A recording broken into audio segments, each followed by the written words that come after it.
Hello दोस्तों, अगर आप लोग जेआईबी एग्जाम की प्रिपरेशन कर रहे हैं तो one of the most important topic in the I and IFS का जो आपका पहला पेपर है that is corporate social responsibility, CSR.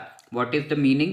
CSR is corporate social responsibility. Corporates means companies की सोशल रिस्पॉन्सिबिलिटी क्या है, यानी कि वो schools, colleges, then clinics, hospitals and different kinds of parks हो गए, इको फ्रेंडली जो सेंटर्स है, इन सभी को एस्टैब्लिश करने में वो हेल्प कर सकते हैं। So this is their corporate social responsibility, और ये दिया हुआ है in the companies act, right. Companies act के सेक्शन 135 में दिया हुआ है कि ऑल द कंपनीज जो है which are established as per this act, they have to follow this. ठीक है, section 135 and schedule 7 of the companies act में इससे रिलेटेड क्या क्या एक्टिविटीज़ किए जा सकते हैं वो दिया हुआ है।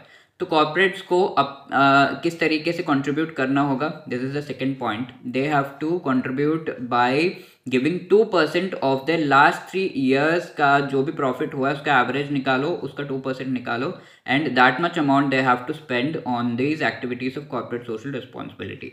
And if the companies do not do this, तो पहले तो ये एक क्रिमिनल ऑफेंस माना जाता था, यानी कि जेल एंड मॉनेटरी पेनाल्टी दोनों लगती थी, बट अब ये एक सिविल रॉन्ग है। तो if they do not do it, सिर्फ उन्हें मॉनेटरी जो पेनाल्टी है वो देना होगा। If it is a company 1 crore and for each defaulting officer 2 lakh rupees. तो everything related CSR and multiple times exam में जो पूछा गया है, I have told you. Thank you.